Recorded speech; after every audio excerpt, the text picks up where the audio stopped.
After breakfast, Parkins returned to his room to prepare to play golf against the Colonel. The maid was making his bed when he entered. "I brought you an extra blanket, sir. Which bed should I put it on?" "Why, that one, the one I slept in last night," he said. "I thought you slept in both of them, sir. That's why I've made them both this morning." "No, I only slept in this one," said Parkins, pointing to it. The maid seemed confused. "Perhaps you were sleepwalking, sir, after that awful wind," she said. "Extraordinary wind we had last night," said the military man, his voice booming across the links. "Someone must have whistled for it, as we say in my part of the country." "Really? Do they still believe that old superstition?"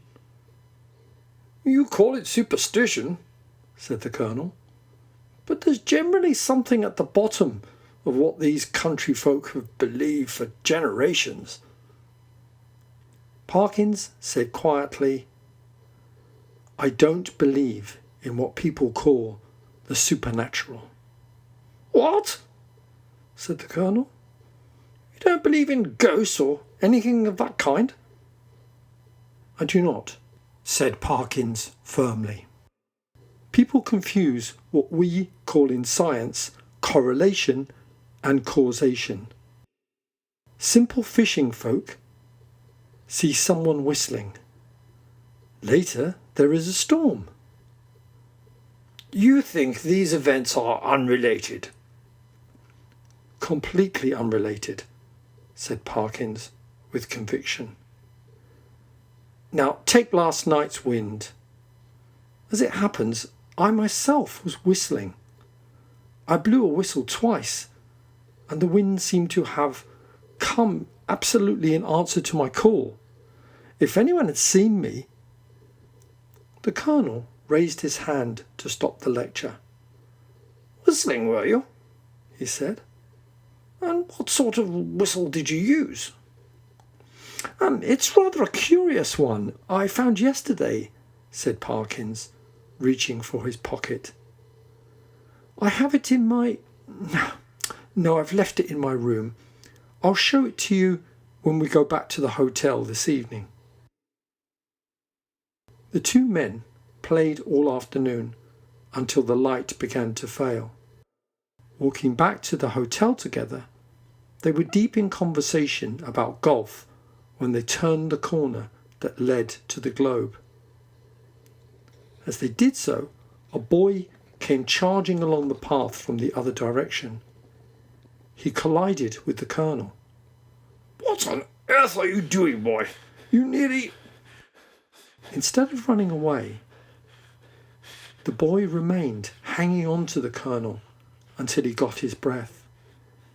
Then he began to howl with fright while still clinging to the Colonel's legs. "What in the world is the matter with you?" said Parkins. "He waved at me," howled the boy. "Out of the window." "Who waved? Out of what window?" said the Colonel. "The front window of the hotel. I was playing on the grass in the front when I saw it. It looked like a man, but was made of sheets. It was horrible." The men calmed the boy down. "You go home now," said the Colonel, giving him a coin. "We will investigate.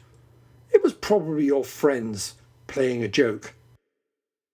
The Colonel and Parkins then went to the front of the hotel. They stood on the grass and looked up. There was no sign of life in any of the rooms, but the window was open in Parkins' room. "That's the window the lad was talking about," said Parkins. "But I didn't leave it open." "Will you come up for a moment, Colonel Wilson?"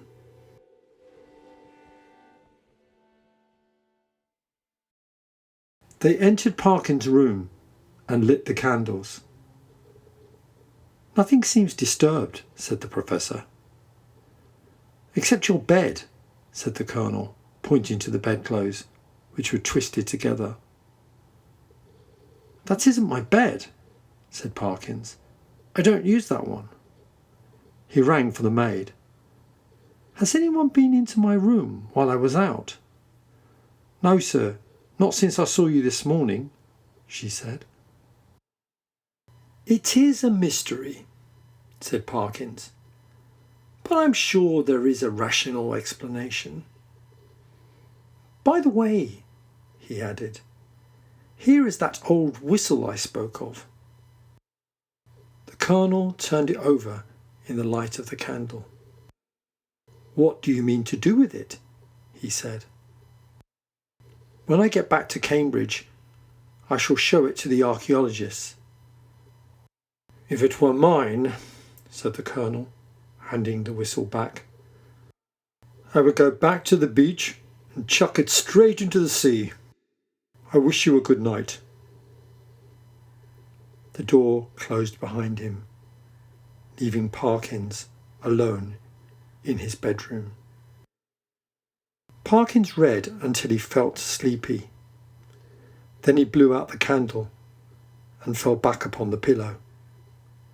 He slept soundly for an hour or more before a noise woke him. For a few moments he stared at the ceiling, eyes open, breathlessly listening to the sound of movement. He was sure it was coming from the empty bed. Parkins turned over sharply and looked across. To his horror, a figure suddenly sat up in the other bed. In an instant, Parkins threw off his blankets and dashed across the floor to the window. Looking round for a weapon, he grabbed his walking stick, which was propped against the table. The figure arose with a sudden smooth motion, spreading out its arms. It took up a position in front of the door. Parkins shuddered. Should he risk trying to get past? No, he could not bear the idea of physical contact with this horrible creature. It lurched forward again, forcing Parkins back. The Professor screamed. From outside the room, Colonel Wilson could hear a terrible, unearthly noise. When nobody answered his knock, the military man shoulder-charged the door. At the third attempt, it broke open. He rushed in. Later, the Colonel said he then saw two men wrestling by the window.